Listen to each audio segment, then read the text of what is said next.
Pie in the Sky Media. This series contains adult language and descriptions of graphic violence throughout. Listener discretion is advised. The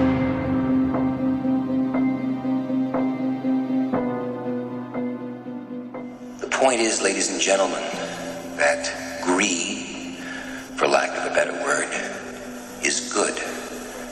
Greed is right. Greed works. Greed clarifies, cuts through, and captures the essence of the evolutionary spirit. Greed in all of its forms. Greed for life, for money, for love, knowledge, has marked the upward surge of mankind, and greed, you mark my words, will not only save Teldar Paper, but that other malfunctioning corporation called the USA. Thank you very much. Welcome back to Criminal Mischief with Carolyn and Brandon.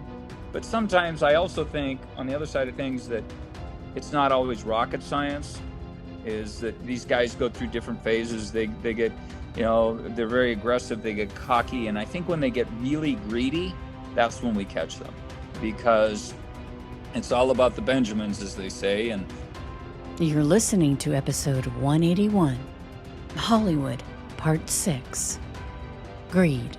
My friends, I want to talk for a few minutes with the people of the United States about banking. To talk with the comparatively few who understand the mechanics of banking, but more particularly with the overwhelming majority of you who use banks for the making of deposits and the drawing of checks. I want to tell you what has been done in the last few days and why it was done and what the next steps are going to be. That's President Franklin Delano Roosevelt during his first radio fireside chat back in 1933.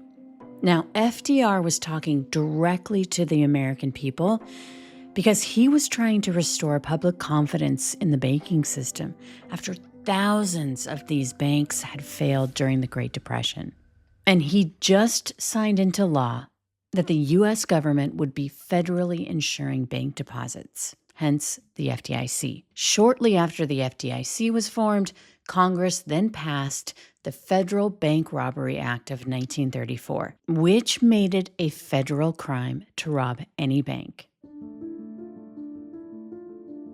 Now, if you'll recall, last week on Criminal Mischief, Scott Scurlock robbed his first bank with his friend and fellow accomplice, Mark Biggins. This was in June of 1992, and they got away with $20,000. The only clue they left behind was a shoe print from Scott's signature Converse sneakers. Although obviously at the time, they had no idea who this bank robber was, only that he was wearing theatrical makeup and a prosthetic. So after that heist, Mark vowed never to rob a bank again. However, Scott got busy. 7 weeks after this first robbery, he went back to the same bank and robbed it again by himself on August 14th. He fled the bank that day with $8,000. Afterwards, bank employees would tell investigators it was the same guy who had robbed them about a month and a half before. Only this time he was by himself, but he was still wearing the same theatrical makeup and nose prosthetic. Over the next few months, there were a spree of robberies by what appeared to be the same guy wearing that theatrical makeup and the prosthetic nose. He robbed a bank on September 11th, September 30th, and October 5th. This solo robber did the same thing. He walked calmly into the bank, waved and pointed his Glock, and with a firm voice, immediately commanded the attention and control of everyone with a terrifying reality check, saying, "This is real, this is a robbery." But this guy's MO changed during the 4th and 5th heists. The solo robber, who the FBI was now referring to as Hollywood because of his elaborate disguises, and Hollywood had upped the stakes. He now eschewed the teller drawers and demanded to be taken to the vault, where he efficiently stuffed bundles of cash into his go bag. Afterward, Hollywood left the vault, walked confidently back out to the lobby, where he ordered employees and customers to lie face down on the floor and to not get up unless they wanted him to return with his loaded gun. And then he was gone, as if he'd vanished into thin air. Because afterwards, when witnesses were interviewed, no one could describe seeing a getaway car before or after the robberies. But it was during a November 19th robbery that Hollywood left the bank's vault with a stunning cash haul of $252,000. At that point, Hollywood had gotten away with over $320,000, and none of this stolen money had been recovered, which meant they couldn't trace it back to Hollywood, or at least even have the opportunity to try. They also had no leads to his identity. The only thing they had was that Converse shoe print. They were grasping at straws. Investigators could only use witness interviews and bank surveillance photos, which were grainy and only gave a glimpse into his personality. But he was building a reputation as a master of intimidation and crowd control, and yet totally unknowable because of his elaborate facial disguises. He also wore a hat, dark sunglasses, a wig, and a fake mustache. But he always waved his Glock 9mm and scared the customers and bank employees with threats that he would kill anyone who tried to stop him.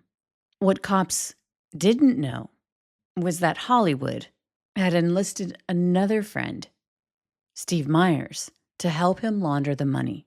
Retired supervisory special agent of the FBI, Sean Johnson. Scott asked Steve to go to Las Vegas and Reno, Nevada, to play sports bets, and he gave Steve money, money from the robberies. And Steve said he went down there almost every weekend to play sports bets. On average, he said it brought about $20,000 every time. And how does that work? He just put bets on the same money on the different teams. If there's obviously two teams, Say whether baseball, football, whatever, they put money on both teams, and they win a bet because they both bet both sides, right? So limiting their losses a bit, but still laundering money through the casinos in Vegas and Reno. Now, a bit about Steve Myers. Remember, earlier in the Hollywood series, after Scott graduated from high school, he went to live in Hawaii with his friend, Kevin Myers. Steve is Kevin's brother, but Scott had never met him before. He was studying political science and literature. After that, he traveled to England. He went to Emerson College in Sussex, England. He studied art and literature there. Then around 72, he moved to Germany. Wasn't he like a really good artist? Yeah, and so he apprenticed there in furniture design, in cabinet making. And at some point in time, he got a visa to travel to Norway and moved up to the Telemark Mountains in Norway. That was about 1975, and he was still restoring various architecture up there. Apparently, he was a very good artist and sculptor. And then he moved to Oslo, Norway, and set up his own study for furniture and design and sculpture. Then he moved back. He moved to Italy. He continued to do sculpture down in Italy, and then I think about 1982, he moved back to the United States, and because apparently there was some type of fire explosion in the studio he had there in Europe, and lost most of his property and such, and moved back to the United States to start over. Steve eventually went back to Italy, where he met a woman and got married. They got married in 1989. And the interesting part there is he came back here to the United States to get married, and guess who did the marriage? Scott Scurlock's dad? Yes. Even though Scott's father was the minister of Steve's wedding, Steve still wouldn't meet Scott until much later. When he got married in 99, Scott's dad married them in Great Falls, and then he moved to Chicago and was doing some antique restoration work and attending shows in the Chicago area. And that's where he, and then I think it was 1988, he met Scott for the first time. Now, wasn't his brother like a lifelong friend of Scott's? Yes, that's how they get introduced. So my understanding is that we met Scott was in Great Falls, Montana. I'm not sure how they got to Montana, but that was through Steve's brother, who had known Scott for years, going way back to high school in Western Virginia. So that's how Steve got introduced to Scott, was through his brother. Steve and his wife moved to Chicago. He bought a warehouse there on I think it was Milwaukee Avenue in the Chicago area. Scott came out to help him with the remodel work on this property. Again, Scott taking advantage of, I'm helping you out. Later on, return the favor, right? It just felt like, why is he helping these people out so much? I mean, it seemed like the crisscrossing. I mean, these are big time. I mean, I think in Seinfeld, one of their old episodes, they were like, you don't ask someone to move, that's like asking like a lot. Right. And he kept doing these kinds of like favors that felt like, of course, now knowing what it was all about, it's super manipulative. I mean, it's toxic manipulative. Very much. Because when you're helping someone at your most vulnerable, when, your life's falling apart or whatever, like you do feel beholden to that person. Yeah. So another opportunity for Scott to ingratiate himself into these people's lives, to do them a favor and, again, return the favor later on. So after that big payoff in November of 1992, when he got $252,000 from just one bank, Scott, flush with cash, took a year off from robbing banks. He traveled, but he also worked on the craft of robbing banks, which included looking for a new accomplice. And as it just so happened, by 1992, Steve Meyer's marriage had fallen apart, and he was struggling emotionally and financially, just like Scott's friend Mark Biggins had been struggling, who he'd also convinced to help him rob that first bank. Scott now offered to help Steve get back on his feet. Move up to 1992, Scott called Steve and asked him to move to Olympia. And so here's another thing. So Scott drives a van from Olympia to Chicago and helps Myers get a rental truck, load his property up, and move out to Olympia. And that was around August of 1992. So he's already robbing banks by this point. Yeah. Yeah, that's like June was his first robbery, right? In 1992. And this is August. Scott wooed Steve with the same olive branch he'd offered Mark. Come up and help me with the treehouse. You can do projects around the property. And of course, he helped him launder the money in Las Vegas and Reno. Eventually came the big ask. Scott tells Steve that he'd already robbed a bank at Madison Park, in Seattle with Mark. So again, by the time Steve got there, robbery had already been committed. But Scott tells Steve, Mark and I already robbed a bank in Seafirst in Madison Park. And he's probably flashing money and doing all the things that you do to be like, I mean, he's trying to get the sale for him to join him, right? After taking that year off from robbing banks, in November of 1993, Scott was ready, and he enlisted Steve to be his getaway driver, but also his eyes and ears on the outside, because by then he knew the cash drawers were a waste of his time, that the big money was in the vault. February 1993, Steve told me that Scott left and traveled to Europe. He didn't Europe or where he went, but he was there about 3 months. And then fall of that year, when he came back, Scott asked Steve to help him do a bank robbery, which was the Seafirst Bank in Hawthorne Hills. That was Steve's first robbery he did with Scott. And he was the radio guy. Yes. And they did that one without Mark? Yes. The day before Thanksgiving in November of 1993, Scott, disguised as Hollywood, went inside another bank. But this wasn't just another bank. It was actually the same one he'd hit 2 times before. By then, he was a master at crowd control, and his friend Steve was in a getaway car monitoring police frequencies and communicating with Scott through a portable 2-way radio, which connected Scott, who was inside the bank vault, to Steve, who was outside in the getaway car. Bank employees couldn't believe that Hollywood was back. The last time he'd hit this bank a year ago, he'd gotten away with $250,000.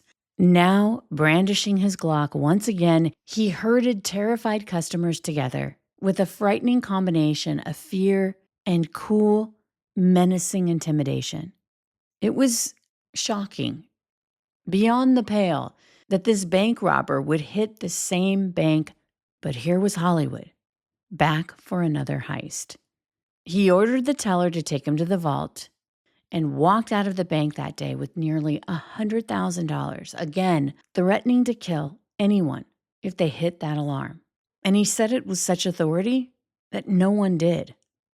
Now, an interesting side note, you'd think that Scott Scurlock's accomplice, Steve Myers, would get a pretty big chunk of change for his participation in a bank robbery.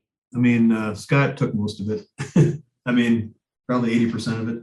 That's amazing to me. I still have a hard time believing that. I just can't. Well, Why would they do that? Why would they agree to that? I mean, if I was robbing a bank, I would expect a third. A third. Yeah. No, Scott. Scott was the guy, right? He did all the work, so he got most of the money. Huh. Scott and Steve went on to rob a handful of banks in 1994, scoring well over $200,000.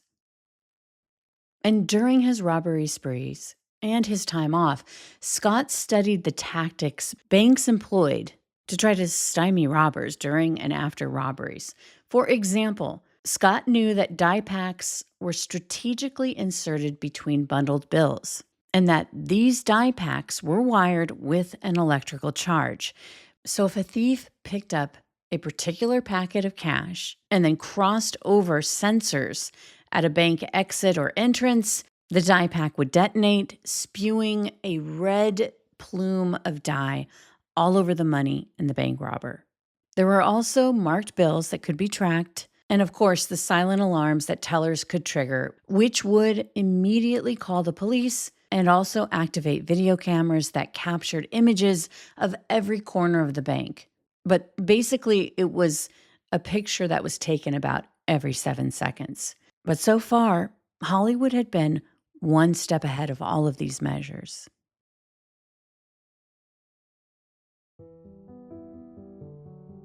In January of 1995, Scott and Steve hit 2 more banks.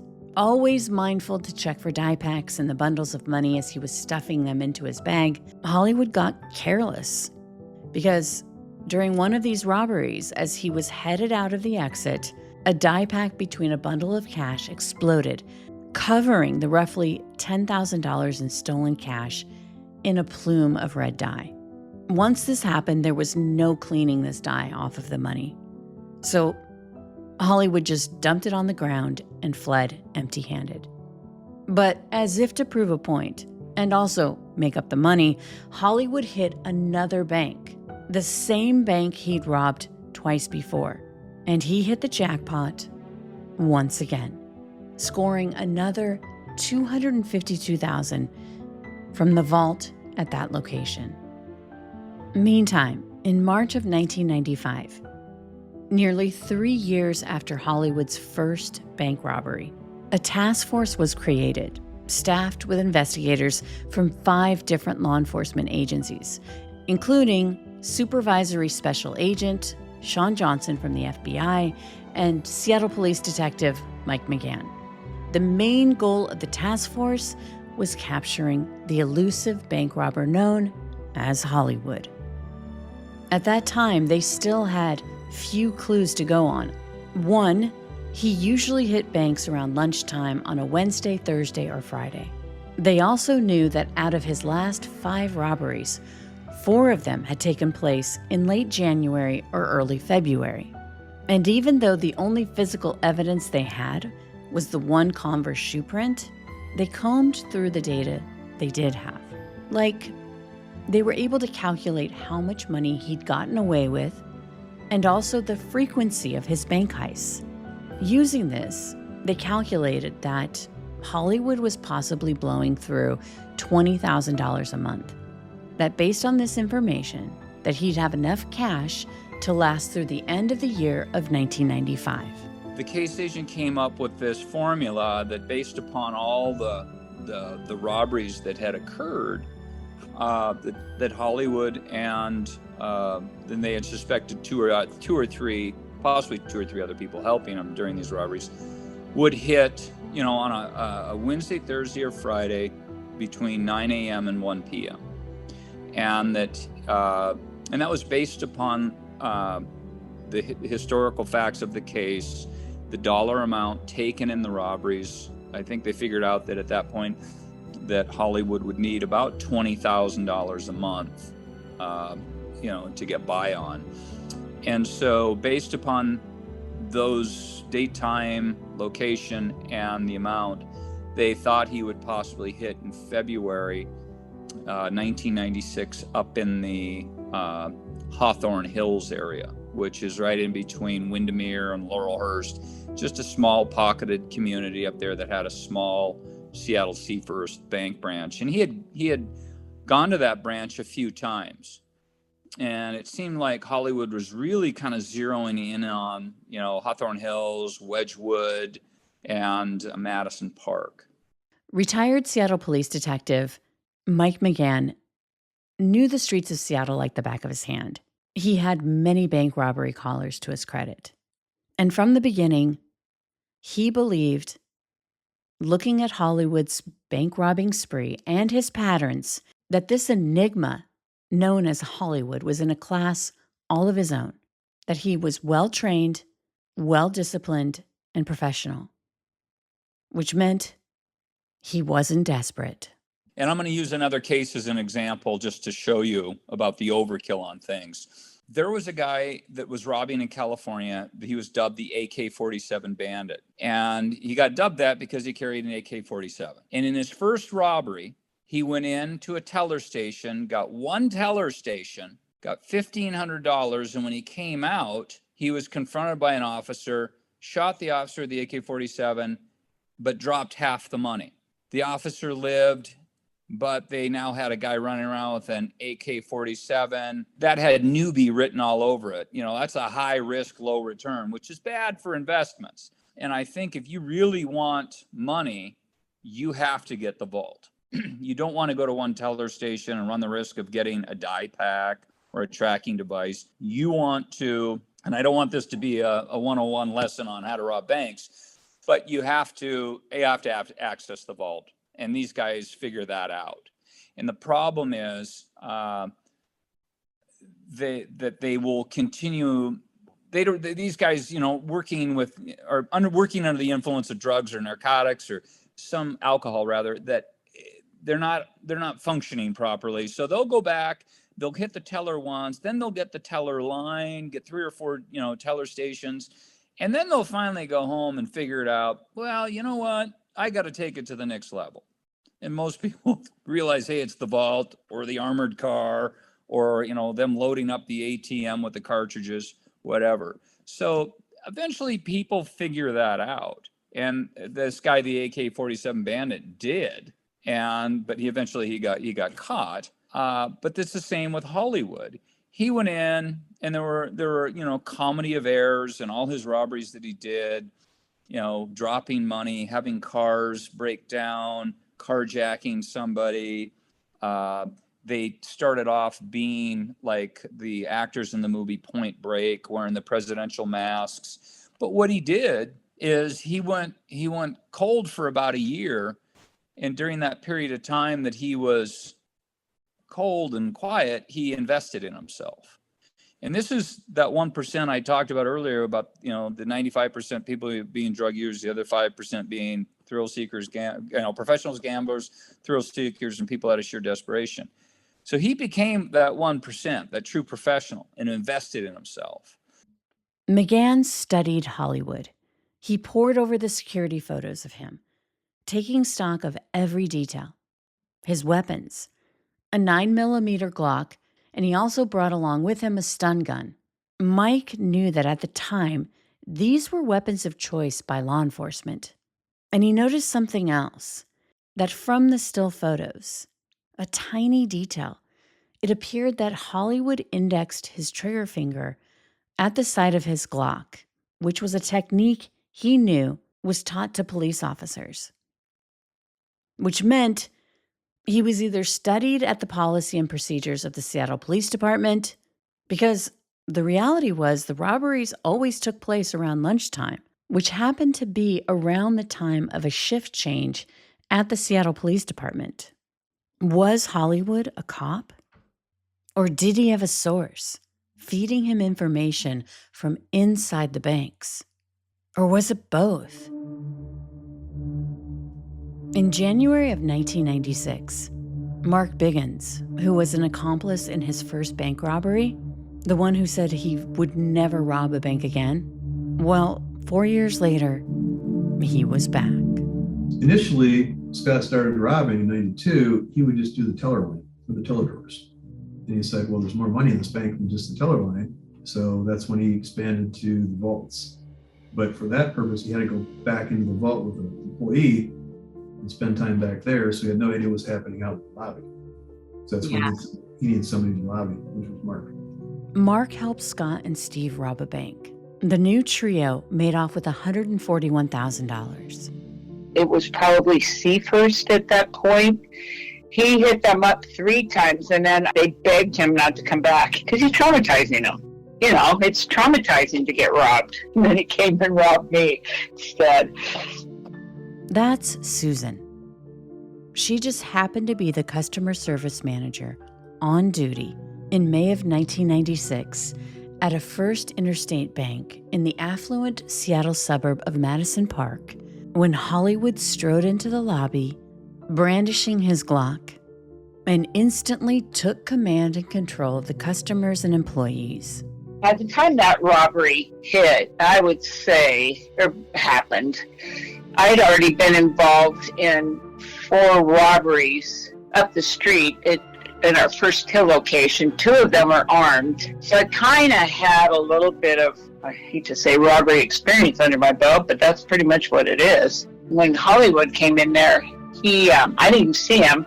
My manager and we were in talking to an employee in the conference room. You know, we were just, our banker comes in and he goes, you have to come out right now. And we go, oh, we're just about done, you know. We can come out in just a minute. He goes, no, you have to come out now. And I go, okay. You know, so we both came out. And Hollywood was standing in the middle of our lobby looking at us. And I'm looking at him and I went, oh, no. You know, because I just knew by looking at him that we were getting robbed. Susan took one look at the man in the lobby and knew it was the infamous bank robber, Hollywood. So when I saw Hollywood, I just equated it to makeup or mask, and I didn't really differentiate whether he had a mask on or if he had makeup on. But he didn't look like, you know, your average person, just like before in the other bank robbery I had. You know, I knew it was a robbery just by looking at him because he had theatrical makeup on and stuff like that. Hollywood stared down the employees, and he asked just one question. Who was the manager? He was very stern and matter of fact. He wasn't screaming at us like some robberies I've been in, where they scream at you. No, he was very reserved and matter of fact, which you knew by his mannerisms he meant business. He asked one more time, who was the manager? And again, the question lingered, unanswered, floated in the air. The fear was palpable. And nothing was said, and said it again, and I went, well, I'm the customer service manager. The branch manager was frozen at the time. So you know, like I said something because I knew we had to say something. So he pointed the gun at me and said, you to the vault. I kind of remember walking across the lobby. It was almost like I was sort of floating in a way because I thought, what did you just do? You know, just kind of going in my head. But I also knew that we had to do something because you're not going to not say something to a bank robber. The goal is to get them in and get them out. Nobody gets hurt. We don't get hurt. My clients don't get hurt. The robber doesn't get hurt. Nobody gets hurt. It was probably the longest walk I ever had in my life, and it wasn't that long of a walk. The floating experience as she walked toward the vault with Hollywood, who had pressed the barrel of his gun into her back, had turned into ice-cold dread when she was asked to open up the vault. I had to open up the combination. But what had happened is the vault combo had been sticking. And I had a service order out on it, and they hadn't come to repair it yet. I was trying to open the vault, and it was sticking.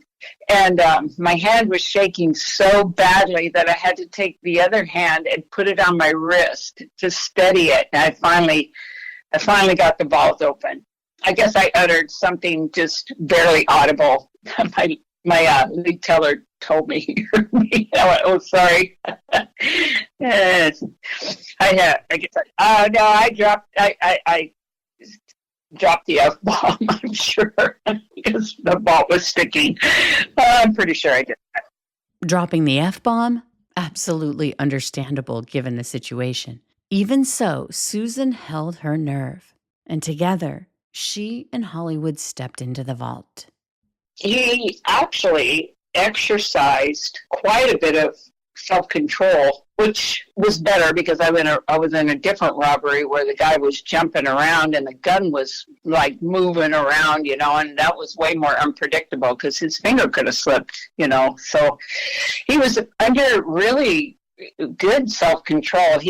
I got the vault open. We stepped back. He's going through my money and he's taking his time, and I'm hoping that he'll take we call it mutilated money. I don't know if they still call it that, but it's where the money's too damaged to keep into circulation. So you have to save it up before you can sell it back to the Federal Reserve Bank. So I had this big pile, but it wasn't quite big enough to sell back, and I kept hoping he'd take it. And he thumbed all through it and decided to put it back. And then he says, "Well, what about the ATM?" I thought, oh, God. Because I was across the lobby, I would have had to have gone across the lobby and opened up another vault. And I would have done that if he'd have made me, but I just said, "Hey, we loaded that ATM up several days ago. I doubt there's hardly any money left in there," which was kind of true.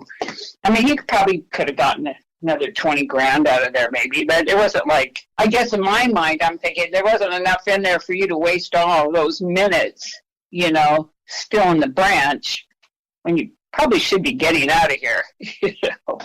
And he kind of thought about it for a minute, goes, "Okay." And I was like, "Oh, good." I mean, I would have done it, like I said, but I didn't want to have to go at gunpoint, go to the other room where the ATM was, and then open that vault. It would just, I could have done it, but I'm glad I didn't have to.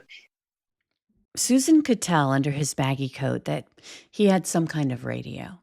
Even so, she kept thinking about the time and that he'd better get moving. It was interesting to me. And again, I'm watching this and I'm sort of, in this really catatonic state, but I'm watching going, "Wow, I remember thinking you're taking a lot of time, And then when he walks out, and nobody hit the alarm. They all just froze right where they were. And he was in there by himself. When we were in the vault, somebody could have run and hit a desk alarm. Nobody hits the alarm. We come out, and everybody's standing right where they were standing. And then he goes to my teller. He's trying to rob her drawer. But he had so much theatrical makeup on, she couldn't understand what he was saying. And she's just looking at him, and I think she finally I think he wanted all of her money, and she kind of threw some money out. And I think he was trying to ask her for more money, but she couldn't understand him. So he finally gave up.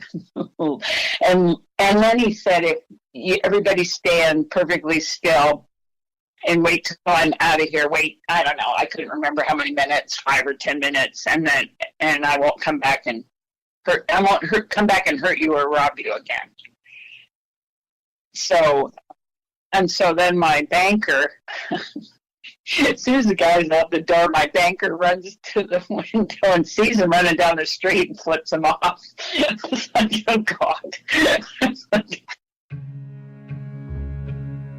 What Susan didn't know was that on this robbery, Hollywood wasn't alone. Right. So he's prime. He's looking for another partner. Right. Because, the roles of the two, Scott did his own robberies. Scott did robberies with Steve only, did robberies with Mark only, some with all three of them. But, Scott's role was he was the lead, right? He's going in, taking money out of the vault. Mark was the crowd control inside the bank. robberies he participated in, and Steve was the communications guy outside the getaway car. So, Did he ever say how those roles were established? Like um, who I think Scott picked those because I think he trusted Mark in the bank to be, basically security for him, to make sure people weren't coming in or leaving during the time. And I guess he, again, trusted Steve on the communication side to again monitor the SPD radios, drive the getaway vehicles. I can't say for sure, but I think, again, Scott made that decision. was Mark a big guy? Yes, he was. And He was Steve a big guy? No. Okay. Average size. So just the impression of Mark coming to the bank, and I think he was about my height, about 6'3", big guy. Wow. And Steve was average size. So just the intimidation factor, I think, with Mark being in the bank was part of it. I mean, that makes sense. Or maybe Steve wasn't willing to do that. Steve was very different than Mark. I mean, Mark was, a Midwestern guy, very family structure and with siblings and good upbringing. And I think he was not trying to figure out the right words for this, but I think Mark could be manipulated more by Scott. Steve was his own person. I think Steve had a lot of ego, self-worth, confidence in himself, and I don't think Mark had that. The other thing is, if you go into the bank with Scott, something bad happens there, guess what? Bad things can happen, right? Inside the bank. But if you're in a vehicle, a block or two away, things go bad, well, what? You can get out of there, right? Quickly. Mm-hmm. So it took some motivation to go in the bank, because you're at much more risk than somebody sitting in a car a couple blocks away monitoring radio. Hollywood's take that day was roughly $115,000. What Hollywood didn't know that day was that the task force had predicted he would hit a bank around that date and time based on his spending habits and, of course, his history. But unfortunately, investigators were surveilling a different bank about 2 miles away at the same time. And as Susan said, during the robbery and being in the vault with Hollywood all that time, and found out that not one employee had hit the bank alarm. How can you be in the vault? I mean, you got to keep a cool head, but that's even I wonder if that kind of adrenaline rush that he was searching for and seeking, was part of that, because that would be so scary. Yeah, I think, it was a lot about the money, right? But I think a lot of his motivation for robbing banks was just the thrill seeker and, the adrenaline rush, getting away with it. So I'm sure that was part of it. It could have been with Mark and Steve, their availability to help him out, or, he was going through, again, about $20,000 a month based on my. Which in the 90s is like a lot more than. Yeah. And of course, everything got was tax-free, right? So you talk over $1 million before the last one, tax-free, right? So that's a lot more than $1 million. Right. So, but yeah, that's when the robbery that I predicted that next year, I basically looked at the timing of it, how much money they'd gotten. And so my estimation was, again, with the little bit he gave to Mark and Steve when they helped, he was going through about $20,000 a month. It called for some drastic tactics and everything else, and we made a commitment starting in May of 1996 to run till January 1, 1997, to see if we couldn't catch this guy. And we knew by the last amount that he got in the robbery, he was due for a hit, October, November in there. Next time on Hollywood Part 7, The Last Hurrah. Everything is really wide, and then it just begins to slowly focus on the back window of that van. And you can see flashlights moving in the back of the van. You can see the condensation on the windows on the inside of the van because you had the cars coming head on. that were lighting the inside of the van up. You had police cars just, circling that intersection.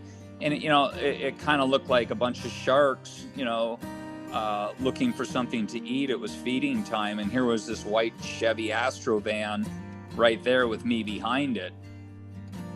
Up next, Criminal Mischief bonus content. Join us as my co-host Brandon Morgan and I discuss the case in more detail. And also, make sure you check us out at our Criminal Mischief YouTube channel at EVO Creative. That's EVIO Creative. And look for us on our social media channels. We'd love to hear from you. And as always, thanks for listening.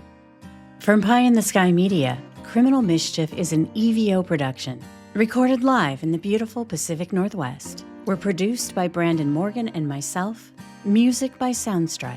For EVO Creative, I'm Carolyn Osorio, your writer and host.